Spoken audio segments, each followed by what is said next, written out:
So how long does the final decision take when you make a homelessness application? Now, I've done a video about this before, but I thought I'd revisit it because it's been a couple of years and I want to add a little bit of detail into what happens when you are threatened with homelessness and thus trigger the prevention duty rather than the relief duty. So basically, a bit of an overview. When you make a homeless application, that is simply the legal term for when you ask a housing authority for help with housing, and you give them reason to believe that you either might be homeless or you might be threatened with homelessness. And threatened with homelessness basically means if you're likely to become homeless within 56 days. So that triggers a homelessness application. The council has a number of things it then has to do fairly rapidly. One is to work out whether the Section 188 interim accommodation duty applies to you in cases where you might be homeless, might be eligible and might have a priority need, in which case they provide emergency accommodation or interim accommodation is a technical term.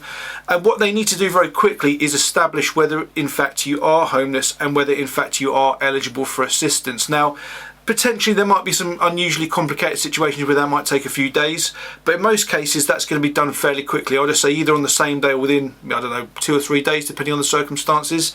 And that's important because it's not until the council is satisfied that you are in fact homeless and you are in fact eligible for assistance that the relief duty kicks in. We'll talk about prevention duty and threatened with homelessness in a moment. Now, the Homelessness Code of Guidance, which is basically the legal rule book for councils, it's very, very clear that final decisions should be made on day 57 from the relief duty starting. So the relief duty lasts for 56 days, which is 8 weeks.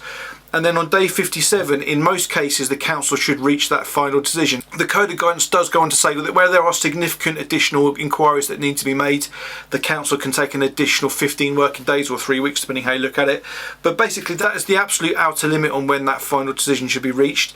And the reason this is significant is that until the council makes that final decision, you're kind of in limbo. Now, there are some other things that could happen earlier on in the process, but in most cases, until you are given that main housing duty, as in you're homeless, you're eligible, you're in priority needs, you're not intentionally homeless, and local connections taken care of in one way or another. Basically, until then, the clock doesn't really start ticking on how long it's going to take to get you housed. Now, technically, that's not true, but in the real world, that's basically going to be the way it is because of the housing crisis, because there's not enough homes to go around. Now, you might have seen a video I did recently about average waiting times, and that was specifically looking at the amount of time it takes on average from the point of that final decision being made through to that person being housed. And that's why it's so important that where you see people in limbo, you know, they've been in the relief duty for more than 3 months, let's say, and you do see cases where, you know, as long as 12 months, you basically really need to raise it robustly with the council. Whether you complain immediately is down to you. Personally, I would complain and basically just raise it as an issue and say, you know, you're basically delaying this, it's causing me injustice. The very fact that this is not clear to me is actually causing a delay which might have an implication on when I do or don't get housed. So that's the kind of the easy part of this. It gets a bit more complicated with the prevention duty, and then there's some other bits and pieces I'm going to add in as well. Now, I mentioned that you can make a homeless application if you're either homeless or you are threatened with homelessness, which means it's likely you're going to be homeless within the next 56 days. And in those cases, you need to get through the prevention duty and onto relief duty before this final decisions timer starts ticking, that 57-day timer. And the prevention duty can potentially last for extended periods because part and parcel of what the council's trying to do at that point is to negotiate with your landlord, maybe trying to let you stay for longer, that sort of thing. And so by the very nature of the way it works, it could well roll on well past, you know, a 56-day period, for example. So it's not until the council's satisfied that you are homeless rather than just being threatened with homelessness that this timer starts ticking. And there's a few other things that can happen just to kind of, I guess, just give a bit of context to this, because there are a number of ways in which a council can legitimately end their duty during the relief stage, and that is either through a final accommodation offer, which is basically an offer of assured short hold tenancy which is of reasonable standards, final Part 6 offer, which is where they basically give you a direct let into social housing, and there might be other situations where you basically find your own accommodation or you find other types of accommodation which don't kind of meet those criteria, but they are likely to be available for the next 6 months. So I've done other videos about that in quite a lot of detail because the devil is in the detail in those ones. Quite often councils will tell you that you've got to accept an offer of accommodation which doesn't satisfy that final accommodation offer or that final Part 6 offer.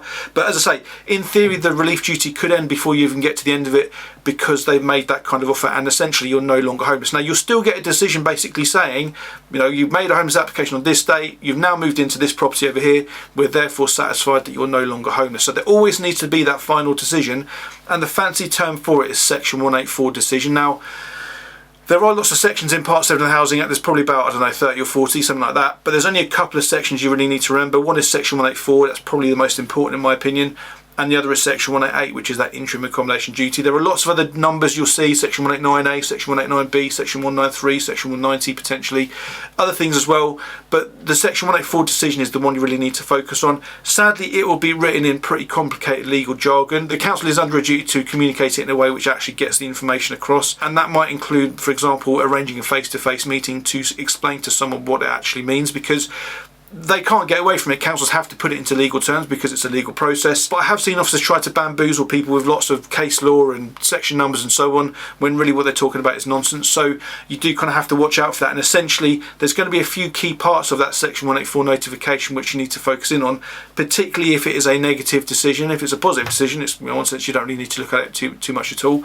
But if it's a negative decision, there'll be certain sections of it, and it could be many pages long, which explain why they're saying either you're not in priority need, or you're not homeless, or you are intentionally homeless, or whatever it might be. So those are the kind of bits you need to key in on. They're template letters, so a lot of it is just the usual blurb they put in every letter. So hopefully that gives a bit more clarity. As I say, once the relief duty has started, and there shouldn't be this kind of limbo period before the relief duty, that, as I say, once you've made a homeless application, it should not take more than a few days to be satisfied that you are homeless and you are eligible.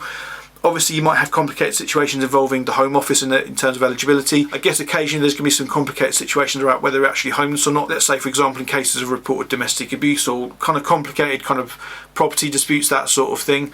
But in most cases, they're going to be able to make that decision that, yes, you are homeless, yes, you are eligible for assistance, therefore this relief duty timer starts ticking.